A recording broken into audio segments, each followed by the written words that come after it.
yawning. I want to watch the news. Are you making headway at least? This is the news.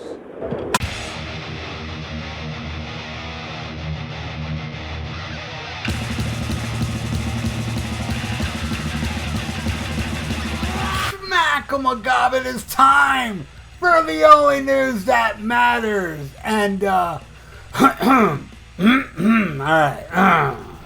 here we go. Paul Stanley of Kiss did a new interview with Billboard's Behind the Set List podcast. And they asked him about, the Pop House Entertainment, the thing that is doing the Kiss avatars, which is behind the ABBA voyage. And he said, the Pop House deal is revolutionary, but it's also really in keeping with the band. The idea of us selling publishing or anything like that was never on the radar.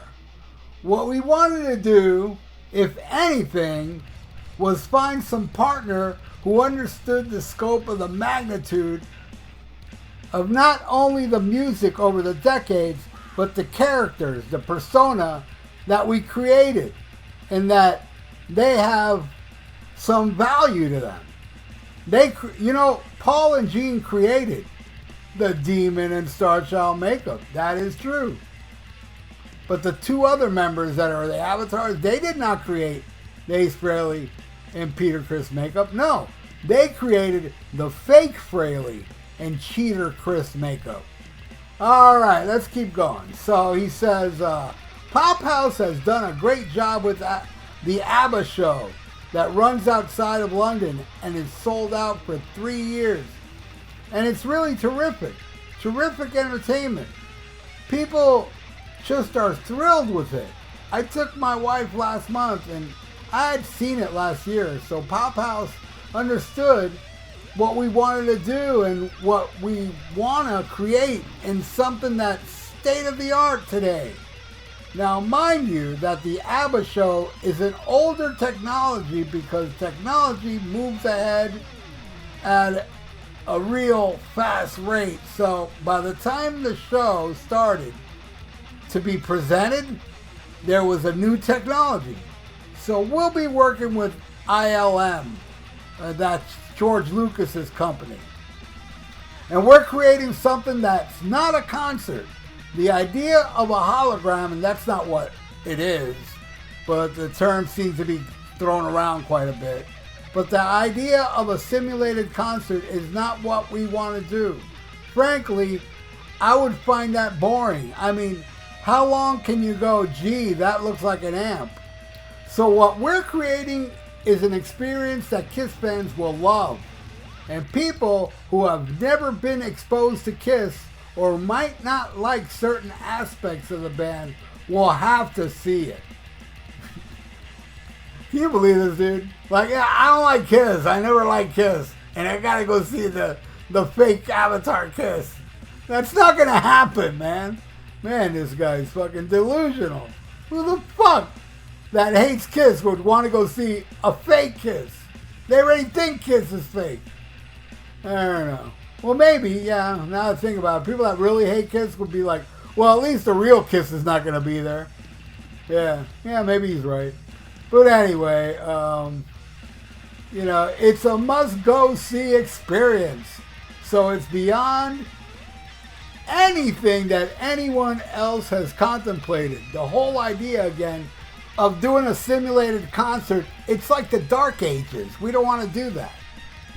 Now, what does he think of the farewell show in New York where they showed at the end of it the Kiss Avatar thing? He said, well, really was a double-edged sword because I know that there were people who wanted to see or show what was going on behind the scenes. But quite honestly, it was in such an infancy and so far in the beginning that some of us had questioned about showing it because it would give people an idea that that was what we were doing.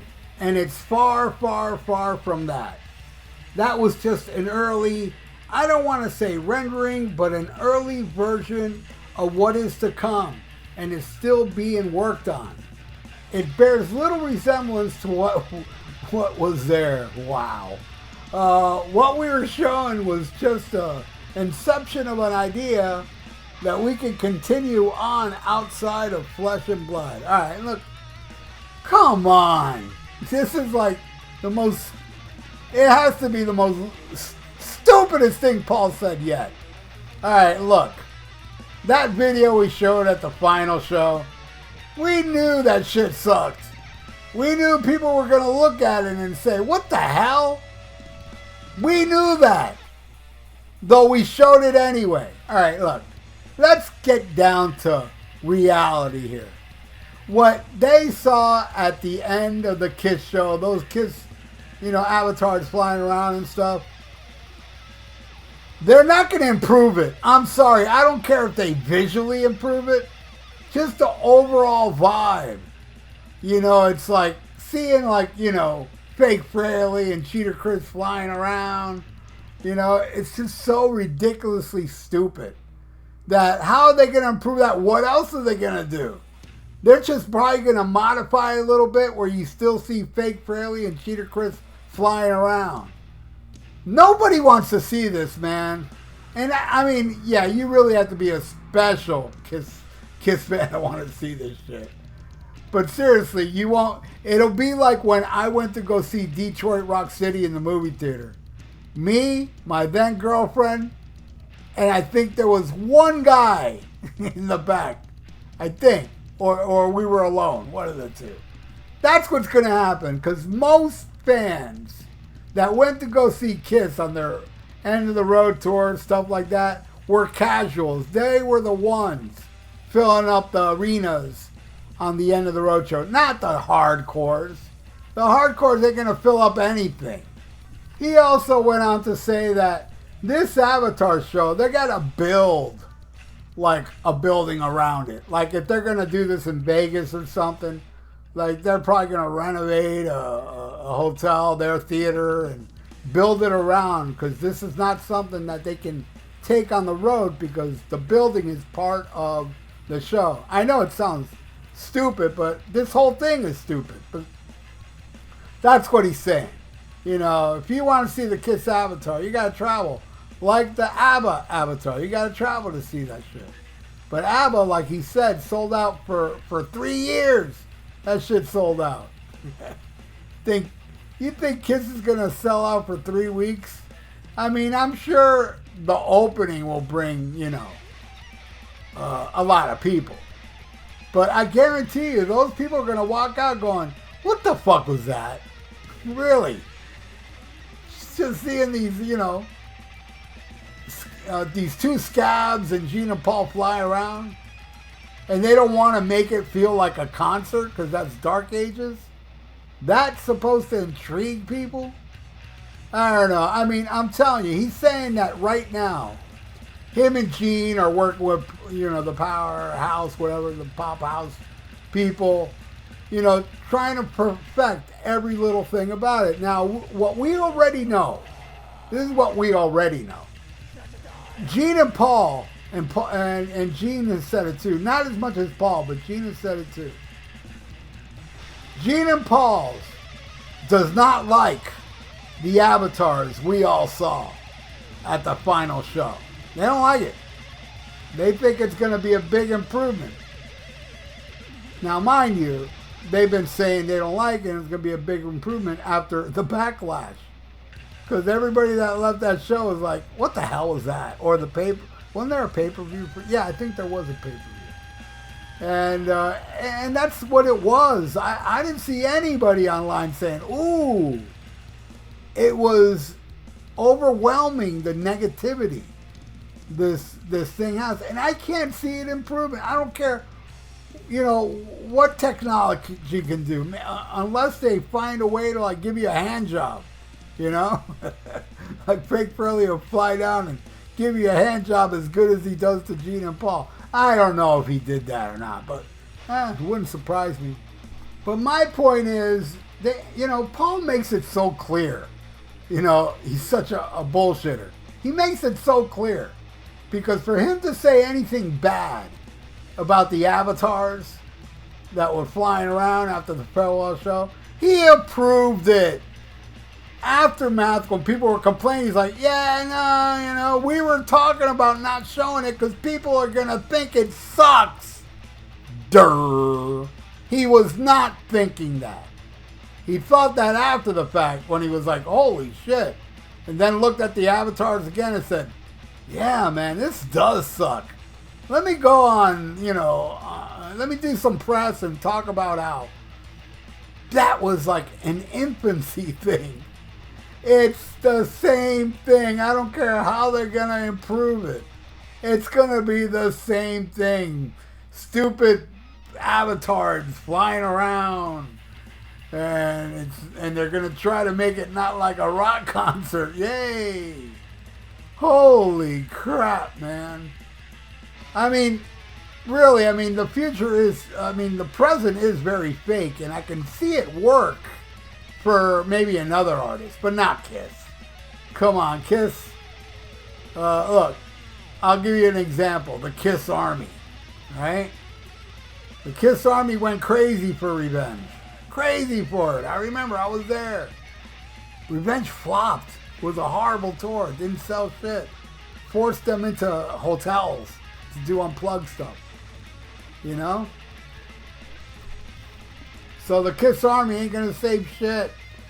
You know, it's the casuals that save it. And no casual's going to say, let's go see some fucking fake-ass characters flying around. And can you imagine how much they're going to charge for tickets? Even those that want to go will be like, well, fuck that. I ain't paying that much. Because they're pouring millions and millions and millions of dollars into this shit. They're going to want their money back. It's like the stupidest idea ever. I'm telling you now, man. You know, I would not be surprised this whole project gets shut down. I wouldn't be surprised because let's say, you know, all right, we're getting close to 2017, like a year before, and it's not improving. It's like, well, all right, it may look better, but, you know, it's still doing the shit the other ones were doing, flying around like idiots, you know? So, I don't know, man. So, they're going to panic, man. Either they're just going to go fuck it, release it like they were with Kiss Meets the Phantom. Fuck it, we know it sucks, but release it. You know, either they're going to do that because hell, but if they do that, it's going to flop. That is a promise. I say it right now. It'll start out good, but for the long run, this shit ain't going to last. They need to sell a lot of tickets, and a lot of people ain't going to pay those prices. That's what I think. What do you think? Leave it in the comments below. And thank you so much for watching the only news that matters on Kiss Wednesday. And please subscribe to my channel if you haven't, and ring that little notification bell. And like the video, because that's good for the YouTube algorithms. So stay frosty. Listen to Black Sabbath and smack 'em a gob. Farewell and adieu to you fair Spanish ladies. Farewell and adieu, you ladies of Spain, for we've received orders for to sail back to Boston, and so never more shall we see you again.